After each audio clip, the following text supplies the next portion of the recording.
Buenas noches, mi nombre es Elsa Vázquez, estamos en el foro José Revuelta. Pues yo nada más vengo a presentar a Lorena Amqui, que les quiere compartir algo que escribió muy padre. Muchas gracias. Pues bueno, antes de platicar con ustedes y escucharnos, porque creo que lo que más me importa hoy y en estos momentos que estamos viviendo todos como mexicanos es dialogar. Entonces les quiero compartir algo que preparé para hoy y luego me encantaría escuchar sus opiniones, platicar con ustedes, platicar con una representante de los lectores jóvenes, que es aquí Elsa de la Brigada. El título de mi plática de hoy es Los jóvenes y la literatura de fantasía.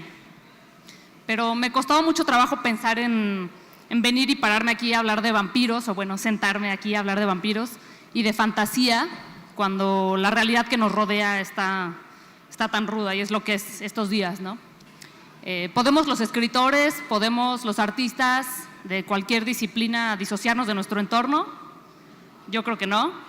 Yo creo que lo que somos y lo que nos rodea, la inspiración y el dolor que nos rodean son lo que nos mueve a crear, y todo se origina en nuestra realidad, ¿no? Hoy la verdad es que yo siento mucho dolor. Llevo unos días bastante triste y bastante deprimida por las terribles tragedias que nos rodean. Tengo una sensación bastante apocalíptica y de pronto me siento sin palabras, que es algo que no me pasa muy a menudo en general. Yo soy muy habladora. No he podido escribir y solo tengo ganas de meterme en la cama y dormir para ver si cuando me despierto ya pasó o ya mejoraron las cosas, ¿no? Quiero apagar el radio, quiero quemar los periódicos, quiero no enterarme de nada, como seguramente nos pasa a muchos. Quiero silencio, pero la realidad es que el silencio no nos ayuda en nada. El silencio es el caldo de cultivo del miedo, así que hay que hablar, hay que gritar, hay que escribir, hay que dialogar. ¿Por qué? ¿Cómo? ¿Y de qué? Son preguntas que muchos artistas se han hecho antes que yo, en épocas muy difíciles también, en sus propios contextos. Y creo que la pregunta principal la puede resumir perfectamente una frase de Hölderlin, que es: ¿y para qué poetas en tiempos de penuria? ¿No? ¿Cómo escribir poesía, cómo dialogar, cómo crear en tiempos como estos tan difíciles? Yo escribo para jóvenes y me duele mucho el mundo que les estamos dando, el mundo al que están entrando. Me duele el miedo y me duele que hay que enseñarles a ustedes, a los jóvenes, a vivir con él. Y ya no es un miedo como el que yo sentía cuando era niña, del miedo del ladrón que me va a robar dinero en la esquina, ¿no? Es un miedo mucho más primigenio, el miedo a la destrucción, el miedo a la desaparición, el miedo al desvanecimiento, al fin de todo, ¿no? Al apocalipsis. Ante la furia de la naturaleza que estamos viviendo, ante los sismos, las tormentas, los virus inexplicables que antes como que eran cosa de películas de terror, y los demás monstruos que están a nuestro alrededor, algunos nombrables y algunos innombrables, la violencia, las matanzas, la impunidad de los cuerpos sin cara y todo lo que estamos viviendo, pues uno enmudece y uno se queda en shock y se queda anonadado. O peor, uno aprende a seguir como si nada. Cuando yo era niña me acuerdo que yo decía que quería ser parte de los malos, que quería ser del equipo de los malos, para que así no me hicieran daño, ¿no? Como si hubiera una tregua entre los malos. Pero ya no sabemos quién es qué. Antes, en los cuentos infantiles, era muy claro quién era el bueno y quién era el malo. El malo estaba vestido de negro, el bueno estaba vestido de blanco, el bueno era guapo, el malo era feo, y era muy fácil, ¿no? La literatura de hoy, la literatura que están leyendo nuestros jóvenes, refleja esto, refleja esta confusión de moral, porque ahora los malos resultan ser regulares. Vemos reinterpretación de cuentos infantiles y de historias que leíamos cuando éramos niños, en donde ahora los que eran buenos son los villanos y los regulares son malos y los malos son buenos y los vampiros son adorables, los hombres lobos son buenas gentes, y todo está volteado, ¿no? Todo está abierto al cuestionamiento, todo se puede dudar, todo se puede cuestionar, porque los límites son muy difusos. Como el arte imita la realidad y la realidad imita el arte, etcétera, pues la literatura siempre refleja las confusiones de la sociedad, y ahorita estamos muy confundidos de quién es el bueno y quién es el malo, ¿no? La verdad y la mentira también son conceptos que nos encantaría tener mucho más claros. ¿Quién nos dice la verdad? ¿Quién no? ¿Cuál es la verdad? Y son conceptos tan utópicos como el amor verdadero o como el karma o las cosas que en la ficción o en la literatura existen y que en la realidad de pronto no existen. Hay una sensación de fin de mundo, no sé si concuerdan conmigo, y lo que sí se ve desde todos los ángulos es el ojo de Sauron, este ojo negro que es la negrura total y que lo que quiere es comérselo todo y destruir todo, y que ya no quiere ni poder, ni dinero, ni fama, sino negrura, destrucción total, ¿no? ¿Y qué hacemos contra este mal que es el mal, así como el mal proverbial, y que flota sobre todos nosotros, amenazando todo, amenazando nuestras familias, amenazando nuestros sueños, nuestros planes? ¿Qué le decimos a nuestros jóvenes? Yo como autora juvenil, ¿qué les puedo decir a ustedes? ¿Qué les puedo decir que hagan con esto? ¿Qué puedo hacer yo con esto? ¿Qué voy a esperar que hagan ustedes con esto? Hoy en día, los casos de bullying, por ejemplo, a mí que me concierne el tema de los jóvenes, son cada vez más alarmantes porque pues, los niños aprenden lo que viven y hay niños y adolescentes que han muerto en manos de sus compañeros adolescentes menores de edad, y cada vez nos impresionamos menos de esas cosas. Y yo digo, ¿qué demonios está pasando? ¿No? Se me antoja estar en shock, se me antoja estar anonadada, se me antoja quedarme callada porque me sobrepasa lo que está pasando. Y el silencio se me antoja, pero de nuevo, no hay que callarse, hay que hablar, hay que gritar, y los que podemos escribir, hay que escribir. A lo largo de la historia el arte ha sido muy profético, ¿no? Para las grandes tragedias y también para los grandes inventos y para las grandes maravillas. Tenemos, por ejemplo, a Julio Verne, que por imaginar cosas maravillosas se inventaron después, que él soñó cosas que no existían. Tenemos, por otro lado, a Lovecraft, que soñó pesadillas terroríficas que le ponen nombre ahora a nuestros miedos más terribles, ¿no? Entonces, de nuevo, la vida imita el arte y viceversa. Pero lo importante es esto, poner palabras a las cosas. Esa es la responsabilidad que tenemos, o que me siento yo que tengo como alguien a quien algunos de ustedes leen. Poner palabras, porque el poder del lenguaje es gigantesco, ¿no? El lenguaje puede condenar, el lenguaje puede salvar, pero sobre todo el lenguaje puede explicar. Me acuerdo que una vez vino una chica a mi casa, una amiga, y vio mi librero y me dijo, oye, tú tienes puros libros de ficción, no tienes libros históricos. Yo no leo ficción, prefiero leer cosas históricas porque así sí puedo aprender cosas de la realidad. Y me reí de ella, ¿no? Bueno, no en voz alta, pero pensé que ¿de verdad es más real para ti la biografía de Napoleón? Y digo, la biografía entre comillas, porque no podemos saber qué es real y qué no es real, que el alma del monstruo, por ejemplo, de Frankenstein, o que los sentimientos de algún ser de fantasía. Incluso pensar que hay una historia real es tan ingenuo que ni siquiera me puse a discutir con ella, la verdad. Hay masacres que pasan en la esquina de nuestras casas y a mí me cuesta mucho más trabajo creerme que está pasando eso a creer que tal vez hay un reino que se llama Winterfell, en donde hay una batalla campal por el trono de hierro, etcétera, ¿no? A mí me parecen las noticias de hoy tan irreales que ni las puedo registrar. Registro mucho más fácil la fantasía. Entiendo mejor el apocalipsis zombie de las películas que lo que nos hacemos los seres humanos todos los días unos a otros, ¿no? Prefiero entenderlo más, prefiero entender más a los zombies. En muchas de mis presentaciones los papás de mis lectores me preguntan que en un mundo tan violento, ¿por qué me pongo a escribir yo relatos violentos? Que ¿por qué no escribo otra cosa? Que estoy como reforzando de cierto modo la violencia al escribir cosas violentas. Y la respuesta es, escribo de vampiros porque es algo que puedo entender, porque prefiero que mis hijos le tengan miedo a los vampiros que a otras cosas. Entiendo más a los vampiros, porque eso es lo que hace el arte. Nos traduce, nos explica, nos aterriza las cosas que están pasando a nuestro alrededor. Hay una autora gringa que se llama Mary McCarthy, y ella dice que escribir es tomar ciruelas de verdad y meterlas adentro de un pastel ficticio o un pastel imaginario. Lo real, lo que está dentro del pastel, las cerezas, las ciruelas o la fruta con la que les guste rellenar sus pasteles, son las emociones, eso es lo real, la esencia, lo que está dentro de lo que nos vamos a comer, ¿no?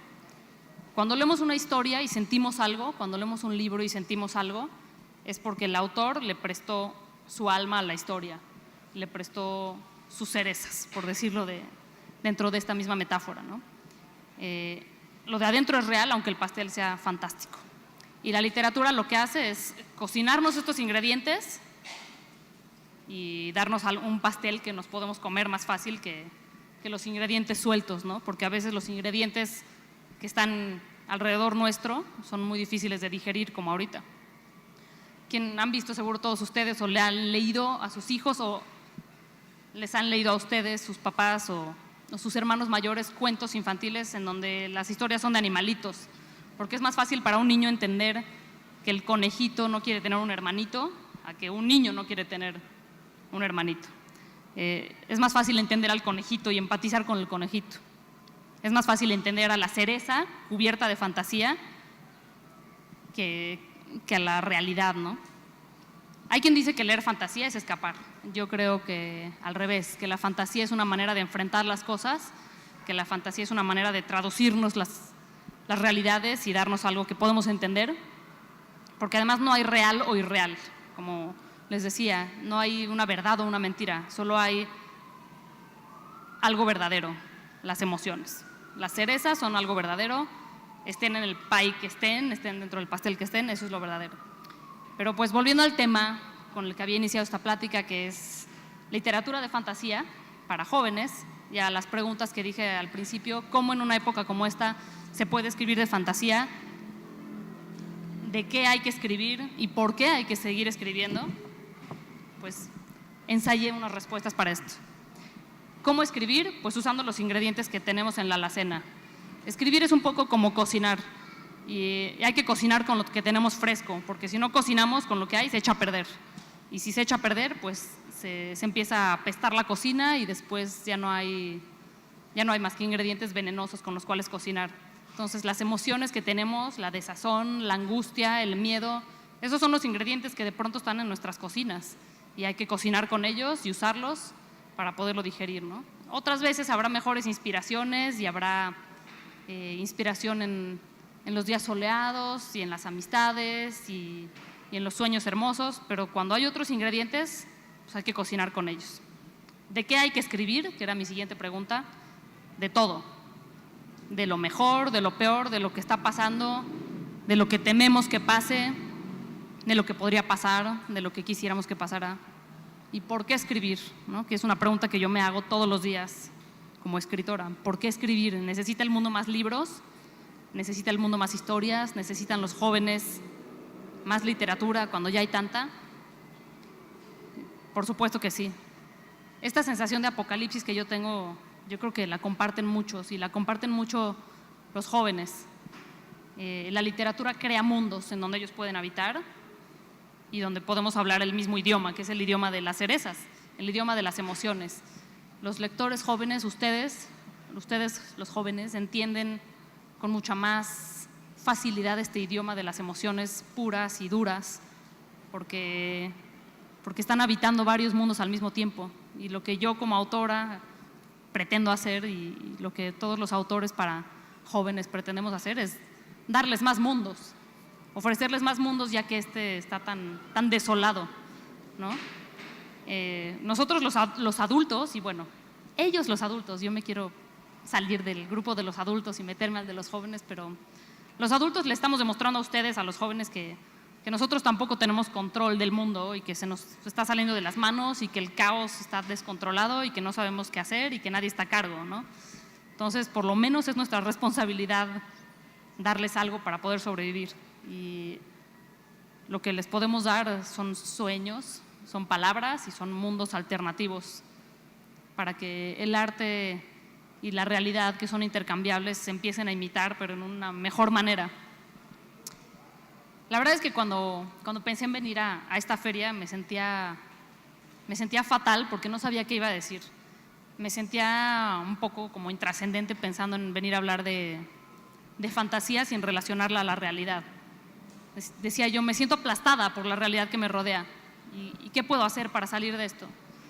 Y gracias a una conversación que tuve con mi hermano, le pude poner nombre a mis miedos, a mis fantasmas, y me di cuenta que lo que me estaba aplastando eran estos miedos que a todos nos rodean. Y fue gracias a una conversación que me salí de la cama y me puse a escribir. Y eso es la mejor prueba de cómo el lenguaje nos salva y nos ayuda a seguir adelante, ¿no? Que escribiendo y dialogando es la única manera que vamos a matar al silencio, que es, de nuevo, el caldo de cultivo del miedo, de este miedo que todos tenemos. Lo más importante es dialogar. Lo más importante para mí hoy, viniendo aquí, era dialogar con ustedes, compartirles mis cerezas, compartirles mis miedos, compartirles los nombres de mis fantasmas, porque las cerezas que están en nuestro pastel ahorita en México están bien amargas, la verdad. Entonces, ¿por qué escribir y por qué leer? Para sublimar la violencia, para usarla y convertirla en algo constructivo. ¿Por qué escribir y por qué leer de fantasía? Para soñar mejor, para soñar sueños diferentes, para imaginar mejores cosas, para sobrevivir. A veces se escribe y se lee para sobrevivir a esta oscuridad y a este terror. Y los jóvenes viven con muchos miedos, más allá del mundo gigantesco en el que habitan. Sus mundos personales también están llenos de miedos y también están llenos de cambios, y son etapas sumamente difíciles, de mucha soledad y de mucho cuestionamiento. Entonces, por eso escribir para ellos, y por eso escribir de fantasía, y por eso leer de fantasía. Hay que escribir y hay que hablar de todo. Hay que hablar de la violencia, hay que hablar del miedo, porque escribir es construir mundos, y leer, cada vez que ustedes leen una historia, la están reconstruyendo a través de sus propios ojos. Están construyendo mundos leyendo.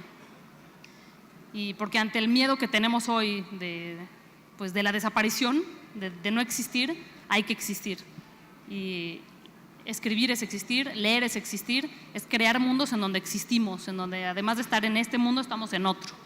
Estamos en muchos mundos a la vez, y mientras más mundos conocemos a través de los libros, pues más existimos. Hay que escribir para imaginar, para soñar mejor, y porque esperamos que la realidad imite a la fantasía al rato, pero pues en el mejor de los sentidos. Eso es lo que yo quería compartirles hoy. Pero de nuevo, lo que más me interesa es el diálogo, es que platiquemos. Entonces me interesa muchísimo profundizar en este tema de la fantasía, del miedo, de la violencia, de la literatura para jóvenes, dándole voz a la representante de ustedes que está aquí conmigo, a Elsa, y después a los que quieran comentar, preguntar o dialogar con nosotros. Muchísimas gracias.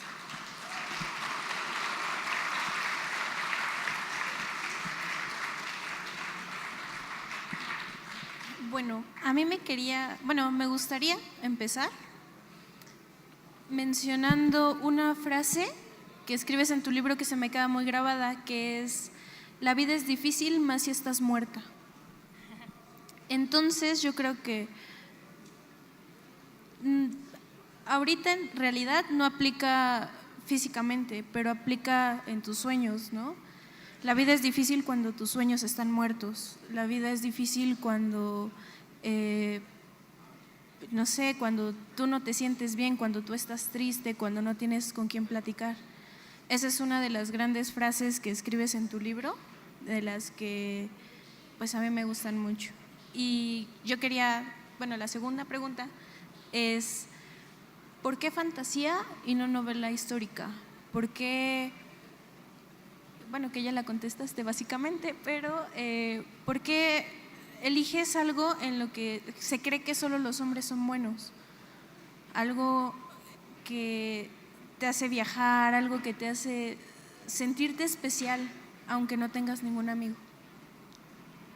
Pues yo creo que el mundo en el que nos toca vivir es muy pequeñito. Tenemos una vida muy cortita y un entorno muy chiquito en el que para vivir nuestra vida, para vivir nuestros pocos años. Y entonces yo creo que hay que crear mundos que no existen para que existan, y para tener acceso a mejores cosas, a soñar más cosas, ¿no? Yo creo que en los sueños está la realidad, o sea, en los sueños está lo que se puede construir a futuro. Cuando dicen que que los jóvenes son el futuro. Pues sí, los jóvenes son el futuro y lo que sueñan los jóvenes, lo que les enseñamos a soñar, es lo que van a intentar construir. Por ejemplo, hay quien no imaginaría una gran historia de amor si no lo hubiera leído, y entonces tal vez se conformaría con una historia de amor de otro tipo o con un tipo de amante de otro estilo, ¿no? Mucho más mediocre, mucho más aterrizado a la realidad que yo opino que no existe.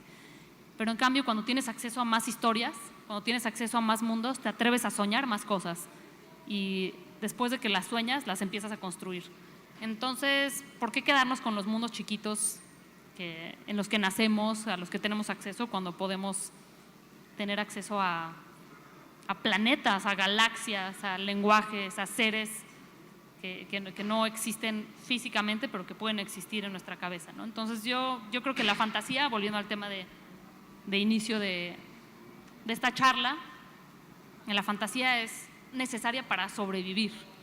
Es una manera de poder existir en más lugares a la vez y no quiero decir escapar, porque no creo que escapamos del mundo al leer de fantasía, simplemente lo podemos entender mejor.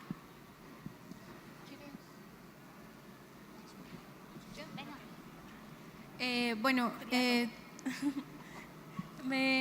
en lo particular me llama mucho la atención cómo creas a tus personajes, ¿no? Cómo le vas dando forma, cómo vas moldeando el carácter, cómo haces que cada uno tenga esa personalidad, esa esencia, porque hay personajes que tú dices, bueno, no tienen gran chiste, ¿no? Pero aquí cada de tus personajes, Maya es increíble, ¿no? Es una niña de 17 años que se vuelve vampiro, que a final de cuentas es berrinchuda, es una adolescente, pero que siente como sentimos nosotros, ¿no? Que se enamora a tal grado de enloquecer, de sentir tanto, es que es mucho amor lo que siente ella. Entonces, ¿cómo moldeas a tus personajes? Pues les presto mis cerezas, les presto mis emociones reales. Yo escribo mucho desde mí, todos los autores escriben desde sí mismos porque es inevitable, uno tiene que partir de sus propias emociones, pero para mí es muy terapéutico escribir, así que yo pienso, como decía, que cuando alguien al leer una historia que escribimos siente algo es porque nosotros le prestamos nuestra emoción primordial a esa historia, y es como darle a la historia respiración de boca a boca y pasarle oxígeno. Y el oxígeno que le pasamos es el nuestro, el alma que le insuflamos es la nuestra, ¿no? Entonces Maya, yo para entrar en la cabeza de Maya me puse a leer mis diarios.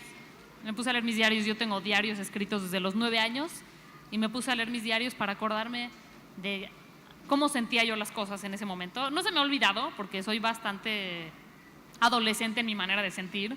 Soy muy como Maya, soy terriblemente intensa, todo lo sufro mucho, lo disfruto mucho, vivo en una montaña rusa emocional todo el tiempo. Entonces, pues, ella tiene mucho de mí. Ahora, todos los demás personajes, los malos, los crueles, los tontos, todos tienen pedazos de mí también, ¿no?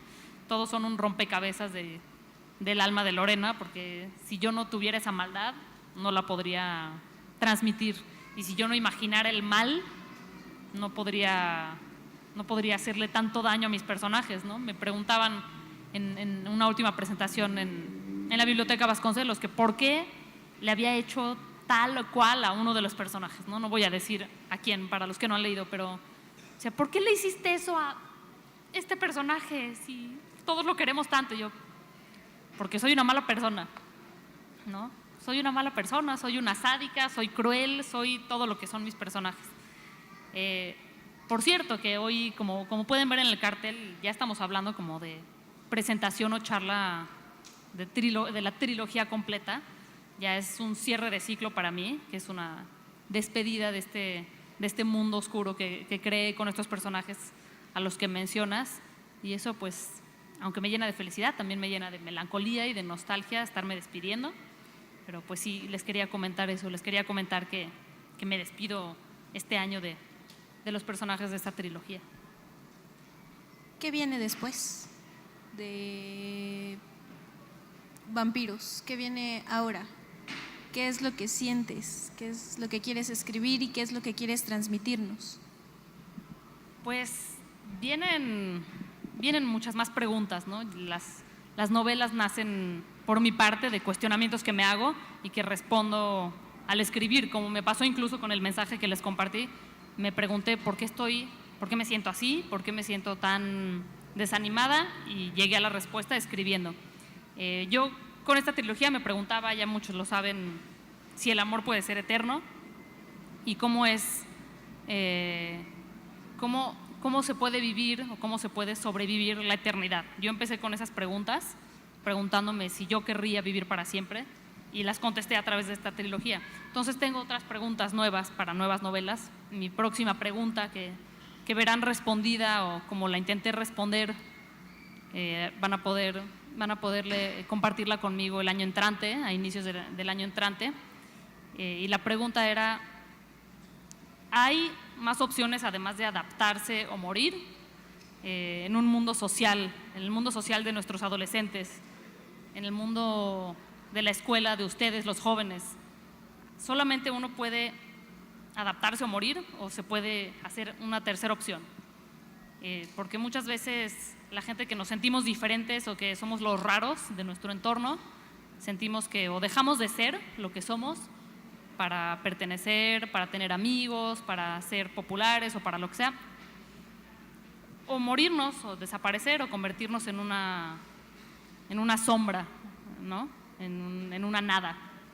Entonces esa es mi siguiente pregunta, la siguiente pregunta que busqué responder. ¿Hay una tercera opción a esto? ¿Hay una mejor manera de hacer las cosas? ¿Cómo puedo seguir siendo lo que soy, seguir siendo especial o seguir siendo diferente o raro y tener derecho a existir, ¿no? ¿Qué tanto le debo a la sociedad el ser un camaleón y adaptarme para gustarle a todos? Entonces esa fue mi siguiente pregunta, que ya la respondí de la mejor manera posible, escribiendo. La última vez que hablamos, Lorena, en la Feria Libre de Texcoco, estabas emprendiendo dos proyectos, uno muy trascendental, una mudanza, y el otro un taller de escritura autobiográfica con jóvenes, que es un poco el tema de la charla de hoy, ¿no? A mí me gustaría un poco que nos platicaras cómo te fue, que es algo que estás descubriendo, la docencia, ¿te gusta esa comunicación? Porque sé que tienes mucho contacto con tus lectores, las preguntas siempre son muy personales, y entonces no es casual que llamaras al taller autobiográfico. No sé si nos puedes contar un poco de eso, ¿no? Sí, qué bueno que me preguntas, porque es un tema que me tiene muy apasionada y muy emocionada. Yo siempre había querido enseñar algo, pero en primera, con mi cara de niña chiquita, creía que nadie me iba a tomar en serio, y luego también pensaba, ¿qué puedo decirle a la gente? ¿Qué puedo enseñarle a la gente yo? ¿Qué sé yo? Sigo preguntándome eso, pero lo que sí sé que a mí me ha ayudado en la vida es escribir mi historia. Entonces, después del contacto que he tenido con los lectores, con los jóvenes, y con cómo a mí me ha ayudado a sobrevivir y a salir adelante la literatura, pues dije, bueno, si algo puedo por lo menos transmitir, no sé si enseñar es la palabra, pero transmitir, es que escribiendo nuestras historias podemos desentrañar nudos que nos ponen topes en la vida, ¿no? Entonces sí, empecé con este taller de escritura autobiográfica, en la que me apoyó la Biblioteca Vasconcelos, y lo que hemos hecho, que además ya la semana que entra se termina la primera edición de este taller, lo cual también me tiene triste. Voy a extrañar mucho al grupo, me encariño mucho, pero ha sido una experiencia increíble, porque lo que yo quiero decirle a la gente, que es lo que yo he vivido, es que todos tenemos una historia que contar, ¿no? Y que la única manera de contar historias que hagan sentir a los lectores algo es, de nuevo, imprimiéndoles nuestras propias emociones. Entonces el taller lo que pretende es ayudarle a los participantes como a ordenar sus emociones para poder usarlas en sus historias. Y pues sí, muchos, el 70% son de la edad de los lectores jóvenes con los que yo me relaciono. Entonces sí ha sido increíble, ¿no? Cuando ves la chispita de entendimiento de eso de la docencia para los que son maestros o para los que son padres y enseñan a sus hijos cosas, wow, es increíble, ¿no? Sí ha sido una experiencia increíble, y sí, la docencia es una cosa que te digo, no sé si docencia o sugerencia o transmitir mi propia experiencia a los jóvenes es algo que me ha encantado. Yo si tuviera 30 años menos y fuera guapo e inteligente, no, la perseguía hasta que me la robaban en caballo. No, ya explico, es que es un personaje fuera de serie. Parece que hay poca gente porque les cuento un truco que tenemos, ¿no? Vamos poniendo y quitando sillas según la cantidad, ¿no? Porque de pronto teníamos 600 sillas y si venían 200 se veía poquito. El año pasado había todas las sillas cuando vino Lorena y las sillas valieron madres, o sea, se rebasó aquello, ¿no? Y era este público, ¿no? Este público que hoy no es el mismo de la otra vez. O sea, el año pasado había el montonal de chavos de una cierta edad y de una cierta fisonomía incluso, ¿no? Bueno, ella está renunciando a algo que le garantizaría la vida para el resto, la vida, la fama y la chingada, ¿no? O sea, ella en este momento tendría esto, que es un buen público, pero lo tendría dobleteado si estuviera presentando una nueva novela de lo que hoy deja, ¿no? Eso no lo hace cualquiera, ¿eh? No, quiero decir, hay el cambio de género, en lo que está haciendo, el salto que está haciendo, es un salto genial. O sea, no se atreve cualquier escritor a hacer ese cambio, ¿no? Muchas gracias, pero sí, definitivamente, para ser honesto y para que la literatura te siga apasionando como escritor, tienes que hacerte nuevas preguntas, ¿no? A mí me pasaba cuando estaba terminando la trilogía que sentía cómo hay estas presentaciones de diapositivas, ya no sé, los jóvenes ya no van a saber qué es eso, pero los adultos sí, estas presentaciones que pasa una foto y entonces viene la siguiente foto en la pantalla. Yo así me sentía que los personajes nuevos ya empujaban a los viejos con nuevas preguntas y que ya había nuevas voces esquizofrénicas en mi cabeza queriendo hablar.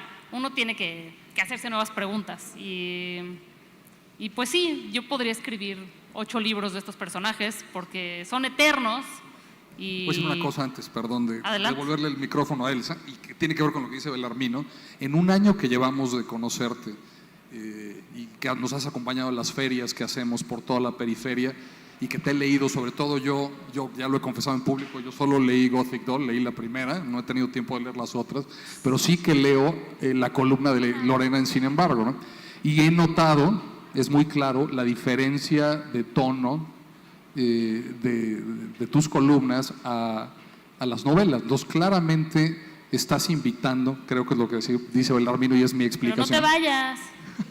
Ya te metiste a la charla, ahora te quedas. Te metiste de improviso, ahora ya no huyas.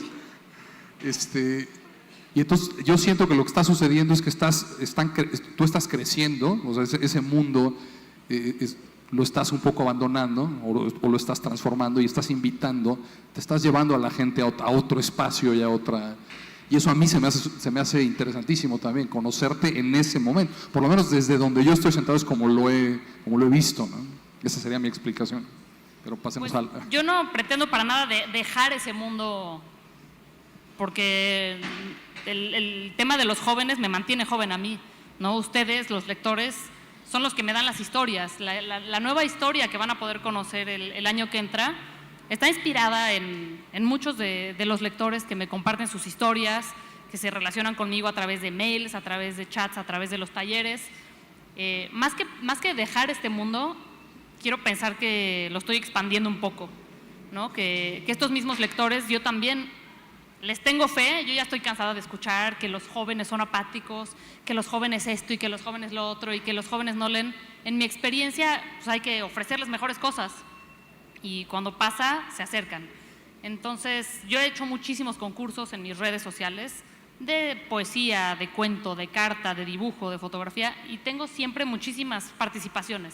O sea, ustedes, que sí son el mañana, pero más bien son el hoy, son la inspiración y son lo que a mí me mantiene joven y me mantiene escribiendo. Entonces, más bien es expandir el mundo, invitar a nuevos lectores, pero quedarme con estos que también están creciendo, ¿no? Y que también tenerles fe, porque mucha de la literatura juvenil en este país y en Latinoamérica en general es tan condescendiente y es tan moralista y es tan masticada. Les vas a decir como, ¿quién es el bueno? ¿Quién es el malo? ¿Qué debes hacer? ¿Qué no debes hacer? ¿Qué debes comer? Yo no soy así. Yo no me interesa enseñarles más que mi experiencia personal, y si es buena o es mala, pues no sé, ¿no? No hay un mensaje moral en mis libros. Cada quien saca lo que saca, pero más bien creo que ellos también crecen y que pueden crecer conmigo, y que si yo exploro nuevos géneros, ellos van a crecer también, ¿no? En cuanto a la columna, pues es lo mismo que lo que decía de mis personajes, ¿no? Tengo una columna los domingos en el periódico digital, Sin embargo, que pues sí, tiene un tono muy distinto, pero es porque es otra parte de mí. Creo que las dos coexisten, ¿no? Y no quisiera dejar a ninguna. No quisiera dejar a los jóvenes nunca. Quiero alimentarme de su sangre para mantenerme joven, que es lo que hago vampíricamente. Yo ya parece que me pasó una lana, porque ya estoy así. A ver, Lorena nos ha estado acompañando en varias ferias, ¿no? Ya, varias. Pero bueno, yo marco 3. Una fue la Feria del Zócalo el año pasado aquí. Donde nos cayó la tromba. Sí, sí, nos cayó una tromba. Bueno, yo no la conocía. El fenómeno fue apabullante, o sea, llegó un mundo, todo un mundo de jóvenes, ¿no? Muy con un estilo muy definido. Oh, impresión. La segunda vez fue en Azcapotzalco. Y en Azcapotzalco ya advertiste que estabas haciendo un giro, un cambio. Entonces dice uno, la voltea uno a ver y dice, algo está sucediendo.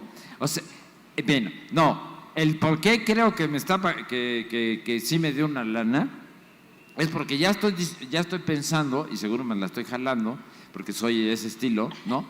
Que Lorena, al jalarse al público, o sea, tiene un público muy grande, y ahora que veo que en las redes los tienes también, y cuando ella hace la transición, digamos, o expande su mundo, ¿qué haces? Haces que esos jóvenes hagan el paso contigo.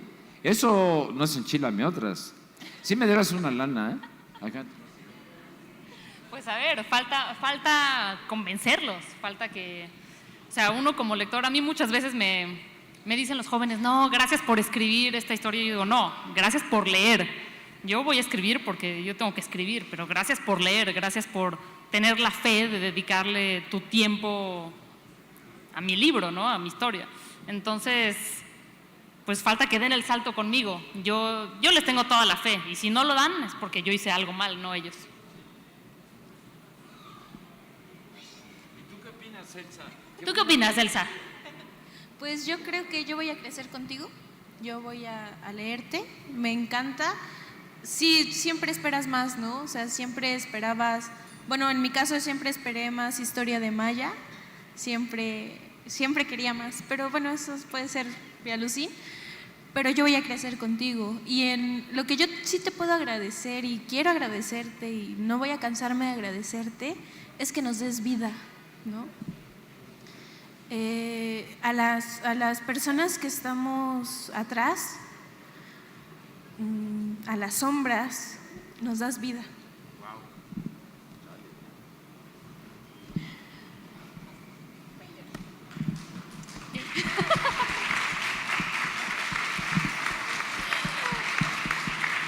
Me dejaste…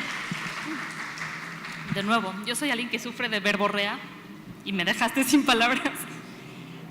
Yo fui una persona a las sombras. Yo fui alguien que era la rara, la diferente, la tímida, pues la rara. Y sé que muchos de mis lectores se sienten así. Yo me sigo sintiendo así, por eso mis preguntas van por ahí, van con el tema de la identidad. Y en el fondo yo creo que esta trilogía tiene que ver con eso, con una búsqueda de la identidad, la transformación en otra cosa, que en este caso es vampiros, puede ser hacia cualquier otra cosa, ¿no? Hacia adulto, hacia escritora, hacia esposa, hacia mamá, hacia mil cosas. Vivimos transformaciones todo el tiempo. Y sé lo que es vivir estas transformaciones solo y cómo me habría ayudado a mí toparme con mundos donde se pudiera coexistir. Además es maravilloso, ¿no? Los adultos le tienen mucho miedo a las redes sociales, a los medios, a la computadora, al Facebook. Yo veo que es un semillero de conexiones para los jóvenes y que ahí se pueden lograr grupos increíbles y empatía increíble, y creo que se ha hecho mucho con estos lectores, ¿no? Se juntan mucho, se comparten sus historias. La gente que estamos en las sombras, los diferentes, los raros, los que no nos interesa lo mismo que a los demás, yo estoy convencida de que el mundo es de los raros. No creo que los genios hayan sido muy normales.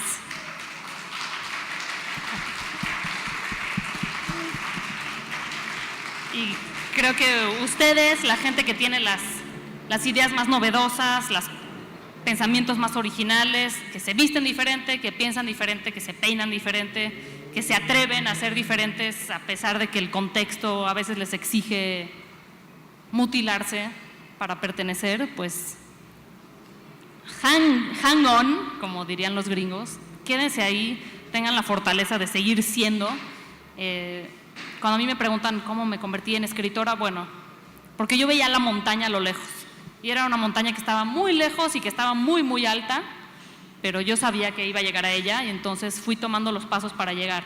Entonces, la gente rara, y lo pongo muy entre comillas, pero la gente diferente casi siempre tiene un alma curiosa, casi siempre tienen intereses en algo artístico, en algo distinto, casi siempre bailan, construyen, cantan, dibujan. Hay que quedarse ahí, hay que caminar los pasos hacia la montaña, porque de repente un día volteas para abajo y estás en la montaña y dices, de alguna manera di los pasos y llegué, ¿no? Entonces, sigan adelante, nada más no pierdan de vista nunca la montaña. Sí, les decíamos al principio que la temática de este foro de la Brigada para la Libertad es historia y utopía, ¿no? Entonces, y que ha sido un meeting tras meeting,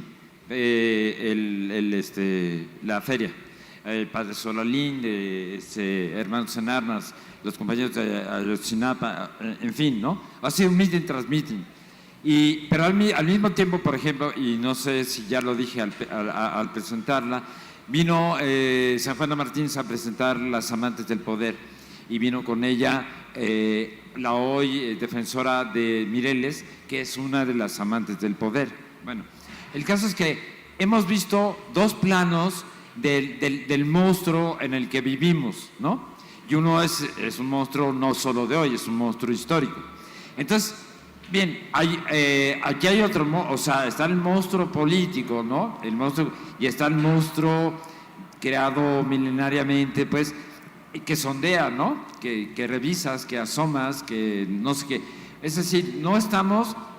Ahora va a venir Gabino Palomares, y entonces vamos a subir a un tono muy político, y venimos de otro tono muy político, y sin embargo aquí en este tono intimista no cambiamos, estamos tocando el mismo tema, ¿no? Finalmente. Bueno, ya no hablo más porque… No, pues sí, que es el derecho a ser, ¿no? El derecho a ser y el derecho a existir con todo lo que es cada uno, y empieza desde el contexto más chiquitito, desde el niño en la primaria que le gusta vestirse de rosa o bailar ballet, hasta la niña que le gusta cortarse el pelo como hombre y que en la escuela la molestaban por cortarse el pelo como hombre, que era yo. ¿Por qué no puedes ser más femenina? ¿Y por qué no puedes escribir? Ay, otra vez vas a escribir de vampiros, eso ya chole. Bueno, uno tiene que ser. Y pues sí, en el fondo con todo lo que nos rodea, ¿no? Cada quien habla desde su trinchera y hace lo que puede hacer desde su disciplina o desde su arte o desde su voz, y lo mío es, pues, lo que dijo Elsa, mucho mejor que yo, darnos voz, darle voz a los que estamos en las sombras y ser, e invitarlos a ser lo que son, porque es la gente que vamos a hacer cosas diferentes y que podemos soñar mejores sueños y construirlos después en un mejor mundo, ¿no? Aunque suene muy utópico, es real. Y en ese tono de conversación íntimo, directo, pues abrimos el foro a, si alguien quiere hacer una pregunta a Lorena. Tenemos un micrófono, creo que está por allá. Si se pueden acercar porque no es inalámbrico, entonces necesitamos que se acerquen para… O griten. No se abalancen. Yo sé que hay muchos fans de Lorena, les veo la cara, te veo la cara, quieres preguntar algo y te da pena, que no te dé pena, ve que informales somos, ve que de veras es ahora o nunca. Oye, ¿Tú los leíste? vinimos en tenis y todo. Así es, no, les da pena en un foro como este, ¿no? Yo creo que… Si nadie me pregunta nada, yo les voy a preguntar a ustedes. Bueno, buenas noches. Es la primera vez que veo que nadie se atreve a preguntar algo a Lorena. Empiezan y ya no lo se puedo animan. creer. Dime. Una pregunta. Yo te he leído desde que sacaste Gothic Doll en 2010, pero tengo la duda de quién es tu inspiración o en quiénes te inspiraste, porque tú escribes fantasía, pero no es lo mismo escribir fantasía basada en ciertos escritores a escribir fantasía basada, no sé, en el Marqués de Sade. No sé si ubiques al escritor Mario Cruz. Él escribe fantasía, pero es una fantasía mucho más cruel y sanguinaria. Escribe cosas, bueno, en mi gusto son muy buenas. Tanto te he leído a ti como lo he leído a él, ¿no? Pero siento que hay de fantasía a fantasía. Claro. Hay fantasía más cruel y una fantasía más acercada a lo que es la realidad, pero más terrible.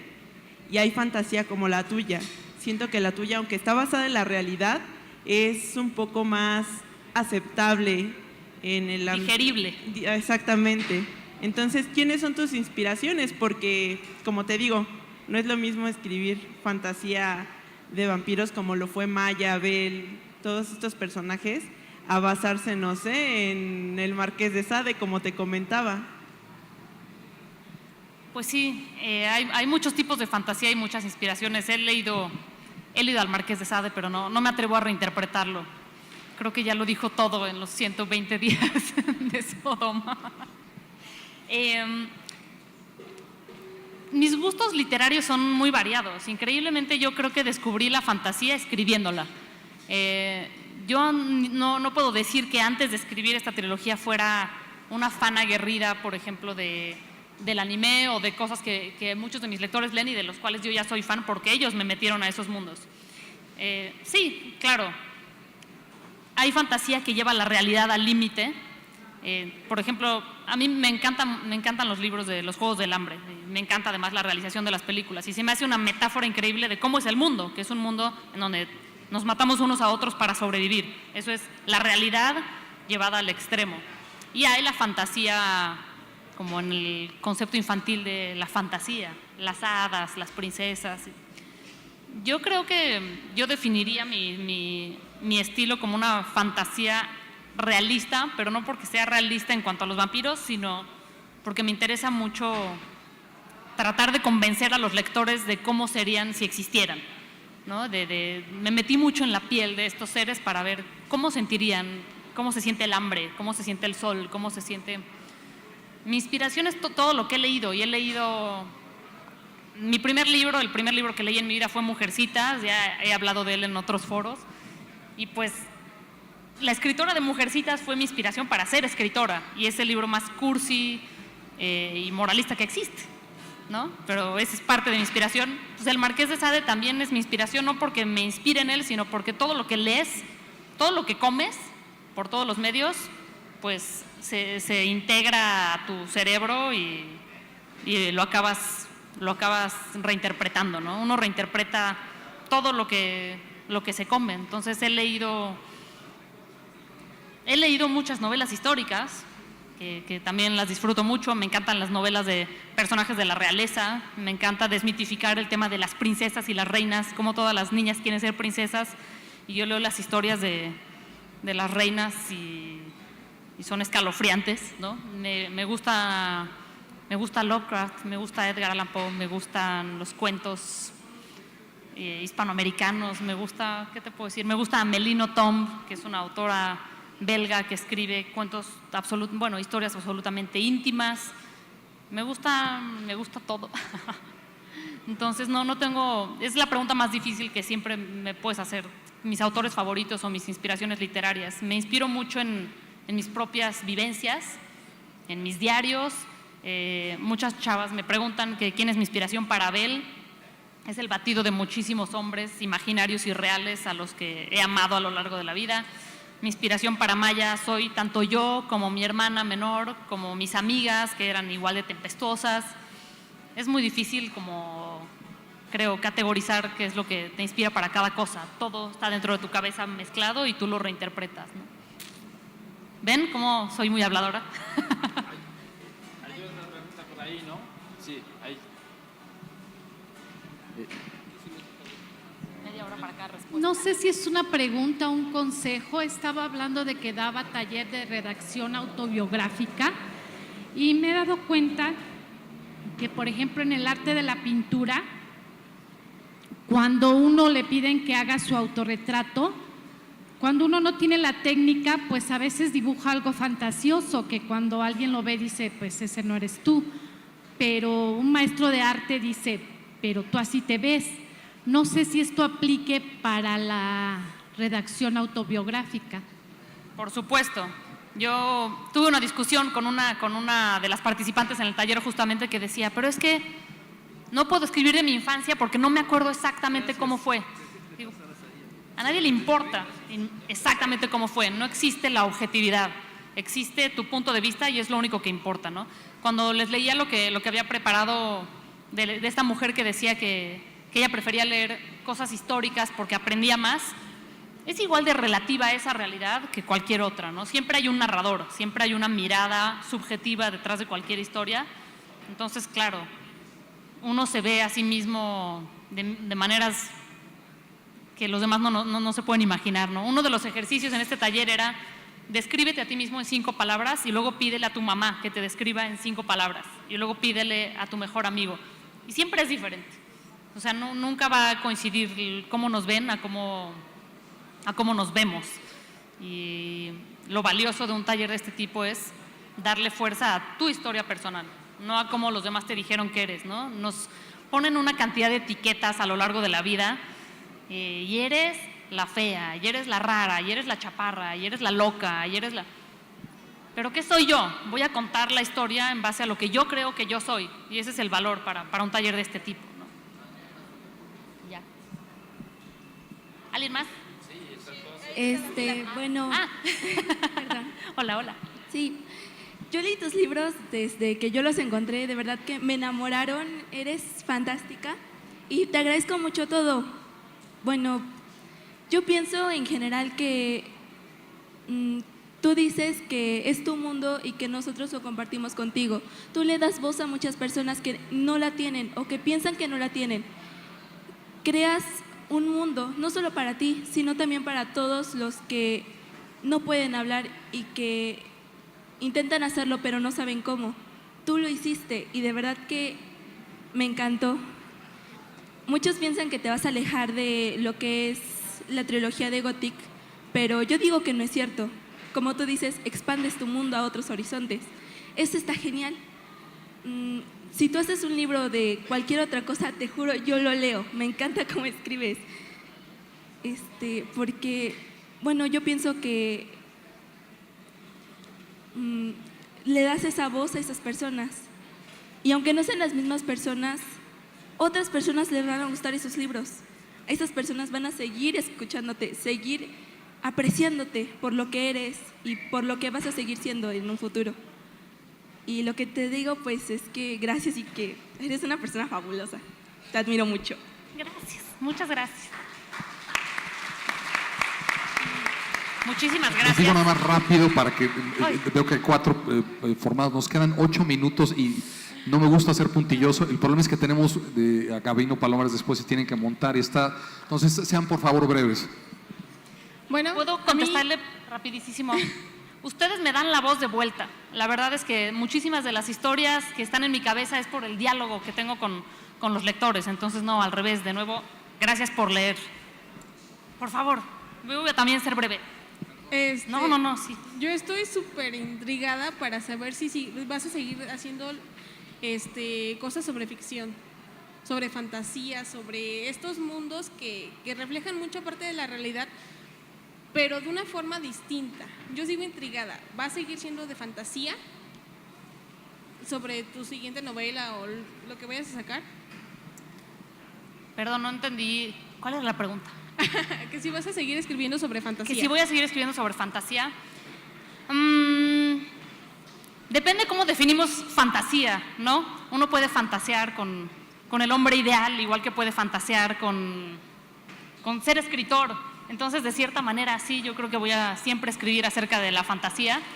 En cuanto a lo sobrenatural, por ahora, en los próximos un par de proyectos, estoy metiéndome a otros mundos y a algo un poco distinto, pero como decía, bueno, como decías, no me pienso alejar de eso. Yo creo que el tema de vampiros es como cualquier otro tema, es un pretexto para decir lo que yo quiero decir, que es que hay que ser lo que uno es y que hay que defender lo que uno es y que en la búsqueda de la identidad hay que tener la vista puesta en la montaña y entonces algún día serán vampiros y otro día será otra cosa, pero mi búsqueda y mi mensaje es el mismo y por supuesto que es la fantasía de ser lo que uno es, que ese es el sueño. Así que sí. Hola. Hola, yo tengo una pregunta, porque estaban mencionando lo del taller de escritura autobiográfica, pero yo me enteré cuando ya habían pasado 2 sesiones, entonces quería ver si ibas a hacer otro taller, y además había escuchado también de un libro, Gothic More, y me dio curiosidad saber si es verdad eso. Sí es verdad, y a mediados o finales de noviembre Gothic More, que es como más gótico, va a estar disponible en tiendas. Es una guía como para leer la trilogía, para los que ya la leyeron, son artículos adicionales que yo quise compartirles de cómo lo escribí, de qué opino, de como el detrás de las cámaras, digamos, pero además trae un epílogo que da fin a muchas de las preguntas que se quedaron abiertas. Y en cuanto al taller, se va a reeditar, o sea, va a volver a abrirse la convocatoria para un nuevo grupo. Me parece que va a ser en febrero, que se va a abrir este nuevo grupo para este taller autobiográfico. Consulten la página de la Biblioteca Vasconcelos, ahí es donde va a estar, y me encantará verlos por ahí porque realmente es una experiencia de grupo padricísima. Pues, bueno, yo empecé a leer tus libros desde que salió el primero, me encantó, y desde ese momento en que empecé a leer ese libro ha sido mi autora favorita, desde ese momento. Tengo 2 preguntas, son las principales. La primera es que ¿en qué parte de ti de dónde encuentras esa crueldad para tratar a tus personajes? ¿Cómo te creas esa crueldad? Y la que sigue es un poco distinta y es sobre cómo fue o qué fue lo que te inspiró a investigar sobre los fantasmas de Versalles, lo que es lo de María Antonieta y todo eso. O sea, me quedé muy picada con eso, pensando en cómo fue que se le ocurrió eso, por qué en otra época, por qué una época más antigua o más reciente, o sea, ¿por qué eso? Pues te contesto primero esa. Como yo les decía, todo lo que lees y todo lo que te interesa lo acabas integrando. Y a mí me interesó mucho la historia de María Antonieta. Se me hizo que era una pobre mujer incomprendida, una chavita que la mandaron a otro país con otro idioma y que la pusieron a reinar, y se me hizo una historia tan trágica que leí 6 biografías diferentes de ella.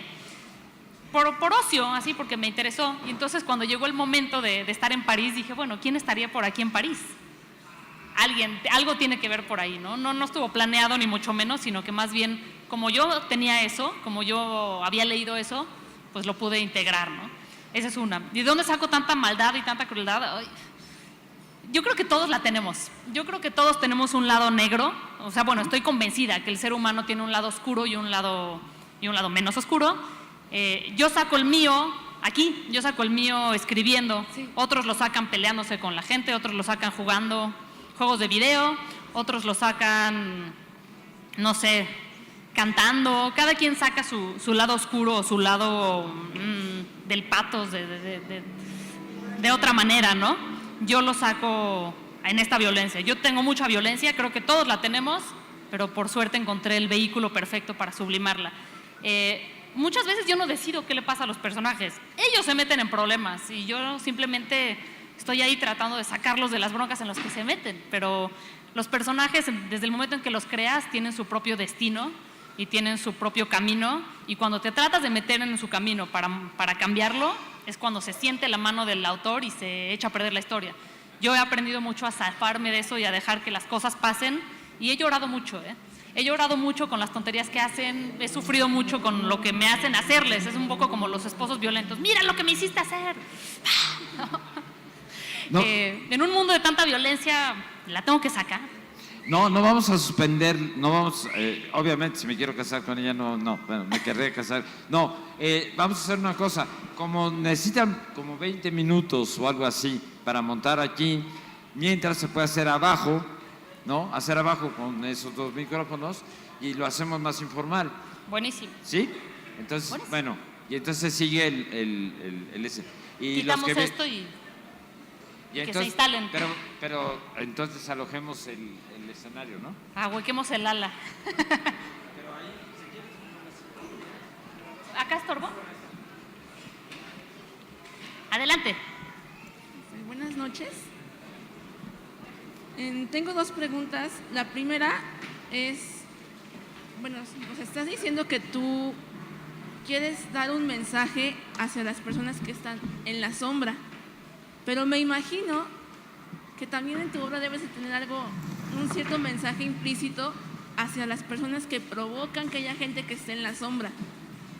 Sin embargo, si pudieras tú dar un mensaje en este momento para ellos, ¿qué les dirías? Pues mira, yo creo que, no sé si te refieras un poco al bullying o algo por el estilo. A los bullers.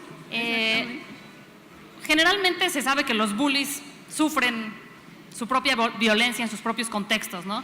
Yo no sé si yo puedo dar un mensaje, mi intención no es tanto dar un mensaje ni educar a nadie, pero lo que busco más bien es fortalecer, lo que a mí me ha funcionado para yo sobrevivir, es que a mí en mi familia y en mi contexto, mis amigos, mis papás, mis hermanos me motivaron a que yo fuera como soy, y a que yo fuera rara o diferente, o escritora, o liberal, o lo que sea, o loca, o masculina y viril con mi corte de pelo, lo que sea.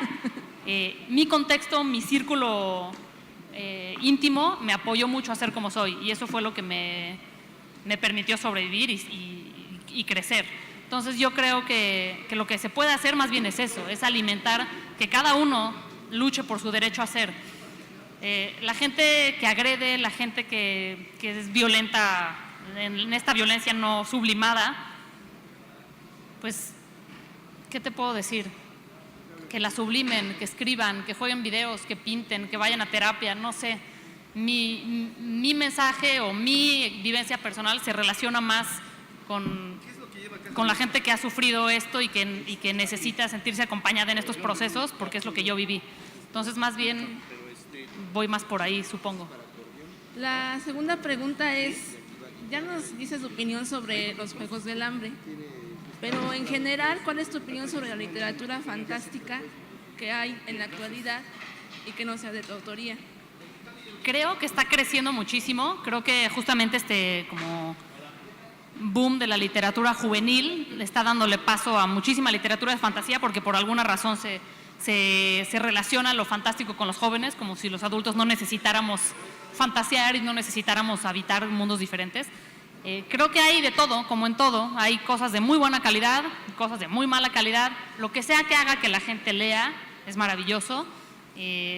Los Juegos del Hambre, las historias me parecen maravillosas, me parece que tienen un grado de violencia exquisito. Se sabe que están basados en una novela japonesa que se llama Batalla Royal, que era todavía más violento. Los japoneses sí que saben sublimar sus violencias.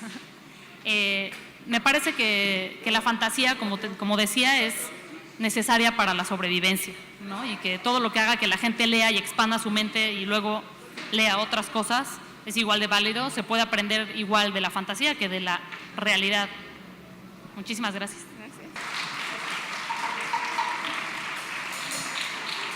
Hola, buenas noches. La verdad nunca he tenido el placer de leerte.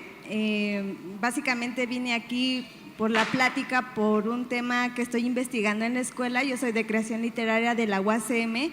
Entonces, básicamente yo vine nada más por la información, pero ahora me llevo una experiencia más porque tú dices que escribes para los jóvenes para mantenerte joven, y yo al contrario, leo literatura de jóvenes para mantenerme joven. Tengo 30 años, 2 hijos, y digo, ya ahorita muchos dirían, ¿cómo es posible que una persona ya adulta siga leyendo fantasía? Pero yo creo que eso es lo que nos hace falta a veces, seguir en esa fantasía para seguir con ese ímpetu de curiosidad, de seguir conociendo. Y la verdad, básicamente, más que una pregunta, es un agradecimiento porque le diste la cereza del pastel para mi investigación. Gracias. Excelente, qué maravilla. Muchas gracias. Pues sí, necesitamos ser más como niños, más como jóvenes, porque los jóvenes se saben hacer las preguntas correctas. Los jóvenes sienten tanto las cosas y tan intensamente que saben qué se quieren preguntar y qué quieren saber. Las preguntas importantes que son: ¿por qué estoy aquí? ¿Qué es el amor verdadero? ¿Por qué vale la pena luchar? ¿Quién soy? ¿Qué puedo hacer en este mundo? Esas son las preguntas verdaderas, y cuando vamos creciendo se nos olvida hacérnoslas porque nos lleva a la rutina. Entonces sí. Y por otro lado, también hay un estigma de que la literatura juvenil por alguna razón tiene menos calidad, o es menos profunda, o está menos bien escrita. Y como en todo, hay de todas las calidades, para todos los gustos, de todos los temas. Así que pues los invito a que se metan a estos mundos y a que le chupemos la inmortalidad a los jóvenes. Muchísimas gracias a Lorena Amkin, muchísimas gracias a Elsa de la Brigada para Leer en Libertad. Y las quiero invitar a ustedes y a todos los que están aquí, porque hace unos días, en este intento permanente de criminalizar a los jóvenes, de criminalizar las protestas, un periódico decidió criminalizar a un escritor porque sus lectores se habían tomado una foto con él. Y politizándolo, se armó una polémica en donde todo el mundo decidió subir la foto con su escritor.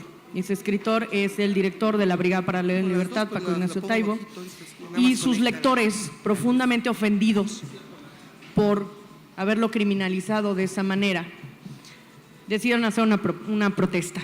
Así que el domingo a las 5 de la tarde vamos a hacer una protesta, una fotoprotesta se va a llamar.